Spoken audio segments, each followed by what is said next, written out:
week 1 of the NFL season has officially wrapped up, and that means it's time to get into week 2. So today I'm going to be predicting all of the week 2 NFL games. So let's get started with Cincinnati Bengals. Cincinnati Bengals coming off of a loss to the Chargers, and so are their opponent in the Cleveland Browns coming off a loss to Baltimore. Baker Mayfield has had atrocious play lately. He has just been abysmal with his decision making. He's been a very turnover-prone quarterback, not what you want to see in your franchise guy.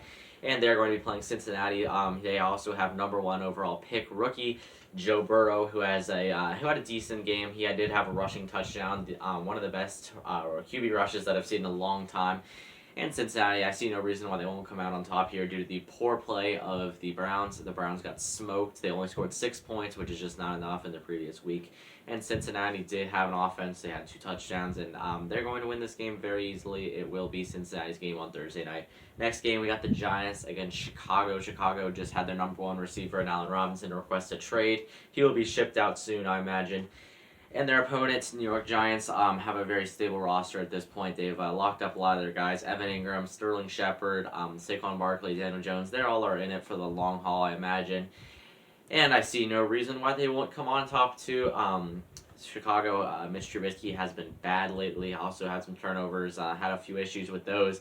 Saquon Barkley did put up some pretty good highlight plays, but it was not enough to beat the Pittsburgh Steelers. I am a Saquon Barkley supporter fan, but he did not have his best game against Pittsburgh on primetime previously, and I think that the New York Giants will still take this game, though. Saquon Barkley will have 98 rushing yards and 5 receptions for 22 yards. It will not be a great receiving day for him, but he will get volume, I imagine. I see no reason why he would not. Next game, Atlanta against Dallas. Dallas has made some good offseason roster moves, but they have just not been able to close out games. They have not been able to finish games. Stephen A. Said the exact same thing.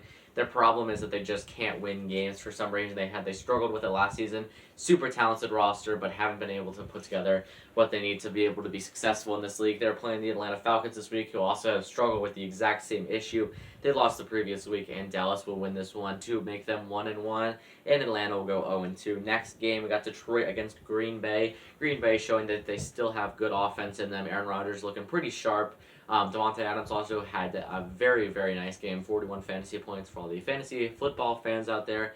And Green Bay will run over a depressing franchise in the Detroit Lions. Easy win for Green Bay. They become 2-0 and take the sole position as the number 1 team in the NFC North. Next game, Minnesota against Indianapolis. Indianapolis has struggled in the previous week. Philip Rivers has looked just like he has most of his career. He is just turnover prone. His decision making is poor. He has not been a franchise guy. Yeah, he's getting older, but he has a lot of kids to put through college. He's going to keep playing football. So I don't see them winning this game. Marlon Mack especially, he hurt his Achilles. He is out for the entire season. That hurts their running game, but it will create a position for Jonathan Taylor, their rookie running back, to hopefully fill, and he can hopefully be a very good player. I see him he's one of the most talented running backs in this class. He's a very quick guy. Tore it up in his college career at Wisconsin. He will have a nice day, but they will still get beaten by the Minnesota Vikings. Minnesota Vikings overall a far better team, far deeper team. Kirk Cousins is a good player as long as it's not Monday night. And Adam Thielen, a great receiver. Justin Jefferson will be good too, I imagine. And Dalvin Cook, also a fantastic player. And Minnesota will win this game. Buffalo and Miami, this is Buffalo's game for sure. I've said Buffalo is going to be a great team. I see no reason why they won't destroy Miami. Ryan Fitzpatrick, not the sharpest quarterback in the league. He's not going to be Fitzmagic this week. It will be an easy Buffalo win. Josh Allen will get his fumbling problem under control against a bit of an easier defense. San Francisco against the New York Jets. New York Jets also not a very good team. Their defense is very broken up. They lost Jamal Adams this offseason, which definitely eliminates their deep threat security, where they have over the top. They're not allowing too many big plays, but now I imagine they will. I don't see them doing very well. Le'Veon Bell has not been playing well, and San Francisco will win this game to make them 1-1. Jimmy Garoppolo was horrible last week. Raheem Mostert had a nice day to show that there is a bit of life in that offense that possibly can do well. San Francisco wins this game. Next game, we got the LA Rams against the Philadelphia Eagles. Philadelphia Eagles somehow lost to the Washington football team in week 1.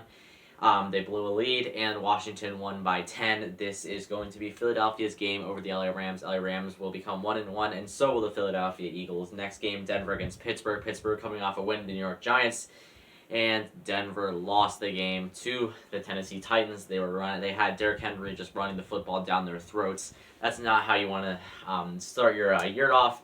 Is not hitting a guy for a very long time and then have a huge running back in Derrick Henry who is not afraid to truck someone coming straight at your linebackers. Not a great situation. Drew Lock did have a pretty decent game. He found Noah Fant in the end zone once for his only passing touchdown. No turnovers, but I think that he can have a very good game for sure and a very good season. I've said that he's going to be great. Cortland Sutton will be returning for them this week after a shoulder injury, and he is their Pro Bowl receiver, and he is a threat for the other team. Great receiver. He makes great plays. He's a highlight player, though, unfortunately, sometimes. So he's not always the most reliable guy, but he will come up clutch occasionally, and that is always something to have on a team. That is great. The next game, Tampa Bay against Carolina. I made a video about Tom Brady's performance in Week 1 as a Bucs fan reacting to it. If you want to watch that video, it'll be up here. But overall, I think Tom Brady and Tampa Bay Buccaneers can win this game. Carolina had very bad defense against the Raiders, and that is not what you want to see if you're going to be playing against the New Orleans Saints and the Tampa Bay Buccaneers in your division. I think Tampa Bay Buccaneers can kind of figure out what their best, their strengths are and their weaknesses, be able to find their receivers downfield like we think they would with Chris Godwin, Mike Evans, Tom Brady, or Rob Gronkowski. Tom Brady should be able to find them when he needs to. This is Tom Brady and the Buccaneers game. They will win this one to make themselves 1-1. Jacksonville and Tennessee are the next game. Tennessee is a better team. They will destroy the Jacksonville defense, especially after Jacksonville lost their run stuffer and Yannick Ngakoue. Easy win for Tennessee, and they become 2-0. Next game, Washington football team against Arizona. Arizona wins this game easily. Washington football team did show that they can be a good team. Terry McLaurin will have a great game this time. I think that he's going to get a lot of targets, very high-volume player, and it will show. He will get a lot of throws and passes towards him, but Arizona will come out on top with Kyler Murray, DeAndre Hopkins somehow having great chemistry Week 1. I see no reason why they won't have great chemistry Week 2, and they will both have very nice games. So, next game, Baltimore against Houston. Houston's had a tough schedule the first 2 weeks. They played Baltimore, they played Kansas City, and now Baltimore, both elite teams, one of the best offenses in the league. They're just top tier offenses, and I don't think that their defense has been able to keep up with them. And I think this will be another win for Baltimore, and the Houston defense will be cooked by the speed of Lamar Jackson, the rest of his offense. Mark Andrews also having a nice day in the previous week. And this is Baltimore's game. Next game, Kansas City against the Chargers. Kansas City's a better team. Chargers are not. They did come out with a win, but Tyrod Taylor did not look exceptional. I see Justin Herbert taking over by Week 6.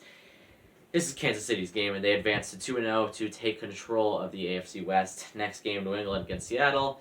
New England's a great team. Cam Newton has shown that he can fit in with the offense, regardless of some of the rumors that have been spread around him that he's just not really fitting in as a Patriot quarterback. But he definitely showed that he can be. He scored a pair of touchdowns.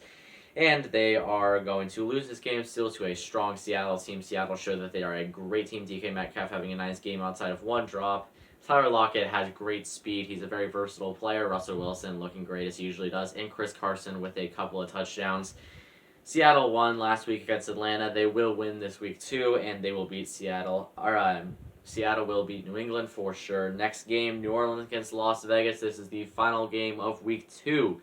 The Las Vegas Raiders will not beat the New Orleans Saints. New Orleans Saints have a great offense. They'll advance to 2-0, and New Orleans Saints will take full control of the NFC South.